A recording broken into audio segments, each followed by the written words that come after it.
Dr.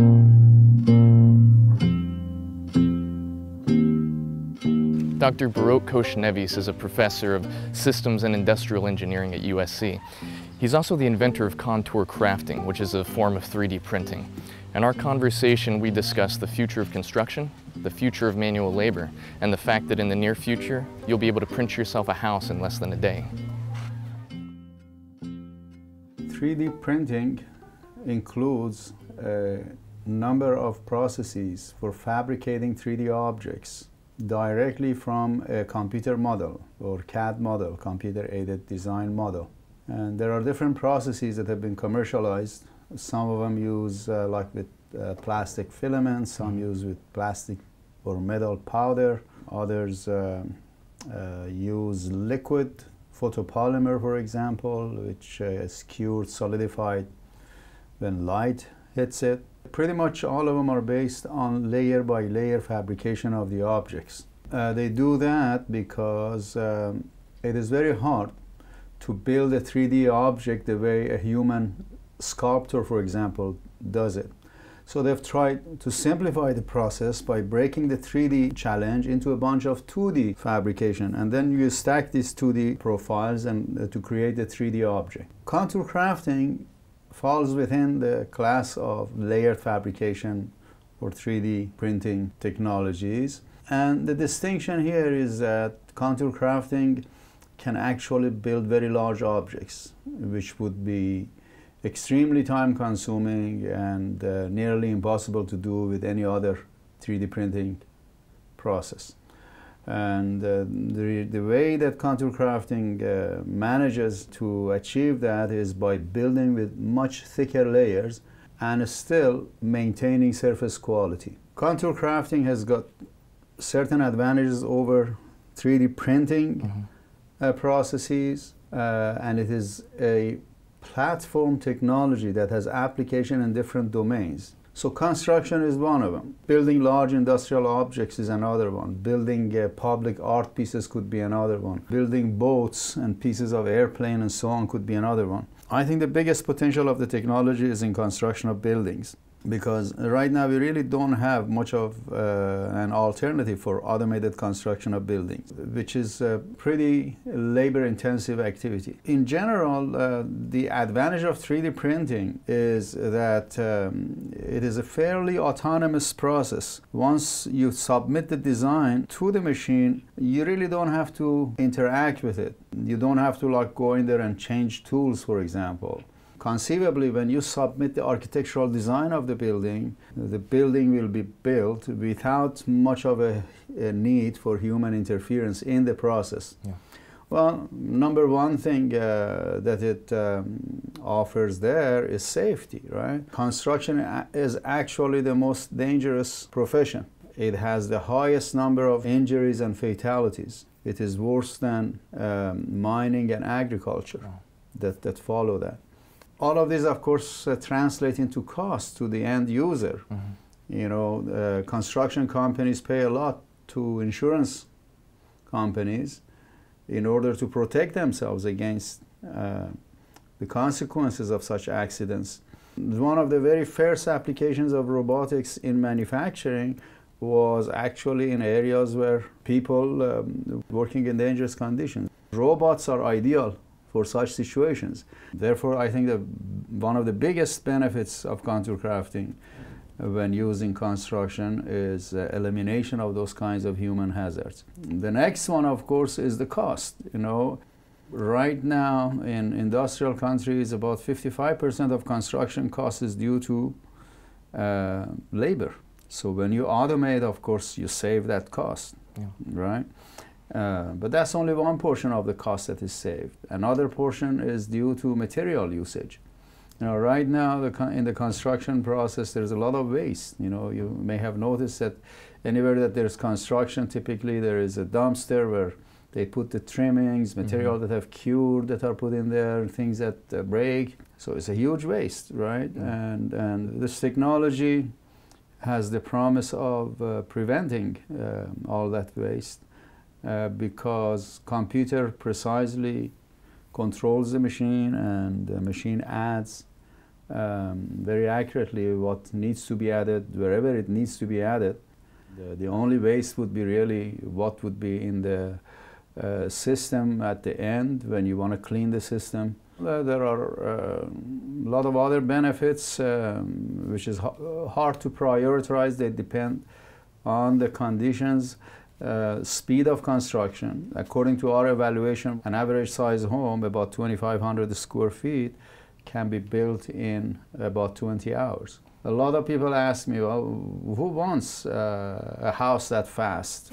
You know, why would that be appealing to be able to build a house in less than a day? And my response to them is that there are millions of people who lose their houses in few seconds. Yeah. Right? They get hit by earthquake, their houses burn down, there's flooding, they get bombed in the war situation. Those people definitely would want their house in one day, right? Absolutely. Or as fast as possible. Construction, the way it is done today, causes a lot of disruptions. As you know, wherever there is construction going on in a neighborhood, or when they're building a part of a road or whatever, there is blockage, there is traffic problem. So you better get done with it as fast as possible.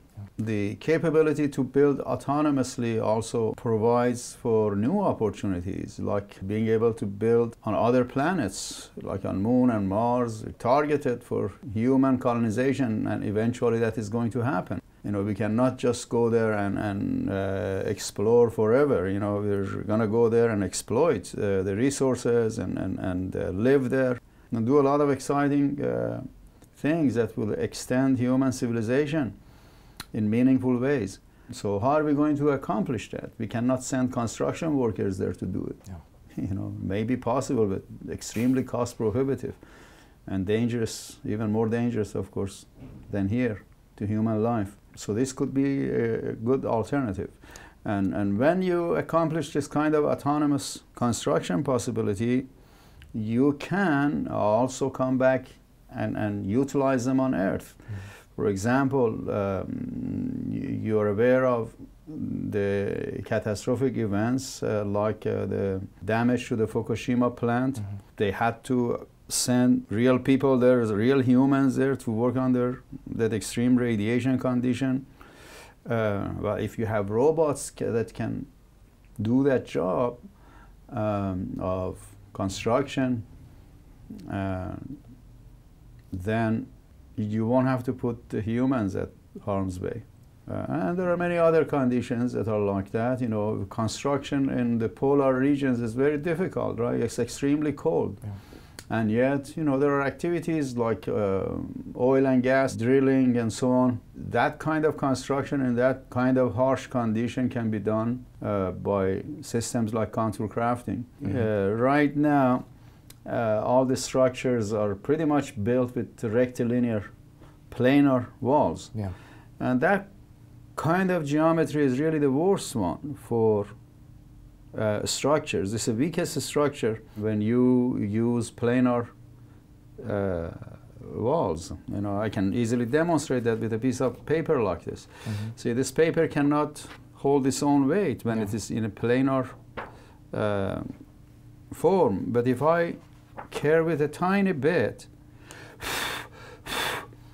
it becomes many times stronger, right? So even with the same possibly cheap and weak material, you can build the stronger structures if you could curve them a bit, right? Okay. But building them by hand makes it very difficult to curve them because, you know, like if you're using like stick frame, how would you curve the frames? How would you curve the drywall? If you're building with poured concrete, you know, how do you make the form work? You know, it's possible, but it's extremely cost prohibitive again, right? Yeah. Here you'll have flexibility not only with respect to curvature for the purpose of attaining higher structural integrity, but also curvature to increase the architectural appeal. Do you think that this technology has the potential to really help to drastically reduce poverty, or at least the living conditions of those in extreme poverty? Of course, you know, governments in especially developing worlds are challenged by the problem of slums and poor living quarters, because those slums are where crime and illiteracy and overpopulation is. And of course there are a lot of health issues as well there. If you address the housing problem, the shelter problem, a lot of other problems will be solved, because according to Maslow, the American psychologist who became famous for his pyramid of human needs, at the base of Maslow's pyramid are food and shelter, right? Meaning that if people don't have these two essentials, they will not elevate themselves to higher levels of human aspiration. So you cannot expect, for example, people who live in a slum to come up with new science, to invent something, because these people are understandably preoccupied with trying to just survive at the bare minimum level, right? And they are occupied with a lot of problems that are constantly threatening them.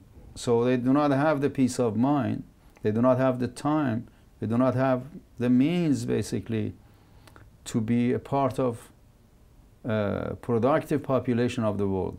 So it's a shame, it's a human waste. I personally believe that every human being has the potential and should be like Leonardo da Vinci. Right? There's a flaw in the system, or I should say it has not yet evolved enough. And that's why we are in this condition that centuries pass and we get a person like Da Vinci, like Einstein or whatever. Everybody should be like that, right? Because we are more or less all the same. I mean, we have what it takes, you know. We are equipped with the same kind of biological components that are needed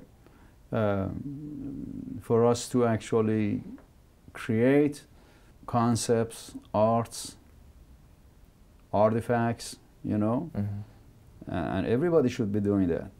It's a shame that, you know, a huge population of the world gets born and is constantly struggling to just live, right? Living should not be the purpose, you know.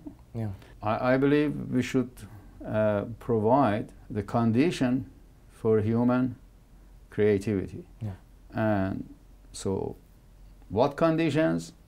We look back at the essentials. Everybody should have enough food, everybody should have a secure shelter. And then we can talk about other stages of human aspiration, right? Shelter is really important, and that's my passion, to hopefully be able to make some contribution in that direction using the contour crafting technology. Currently, in terms of how these contour crafting machines are designed, how mobile are they? Can they be transported to more remote areas, or is that difficult at this time? Well, it's not difficult at all. The machines come in pieces, you know. In a matter of 30 minutes you can take them apart and put them back together in another 30 minutes. So they shouldn't be difficult. They're pretty light because they don't have to handle a big payload. You know, they just move a nozzle around that has soft concrete material in them. So the machine doesn't have to be very rugged and heavy duty. What effect do you think 3D printing, contour crafting, and other forms of robotics will have on humanity in terms of economics and employment? The potential for humans is great, right? There is so much value in every human being.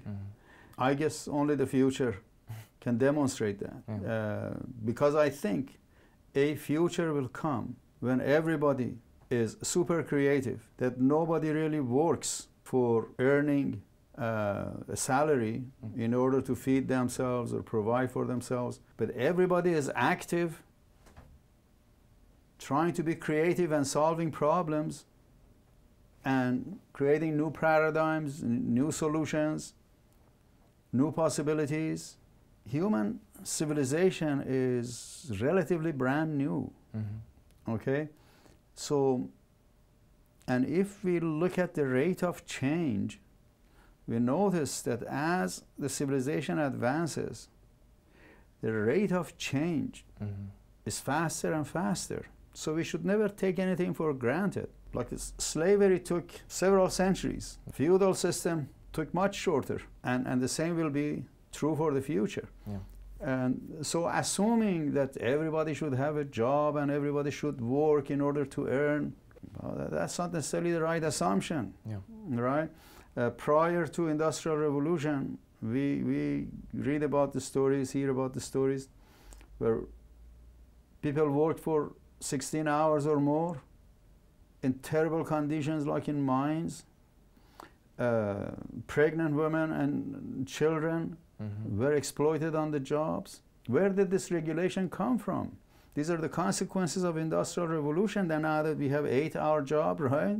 Children are not allowed to be exploited, and so on.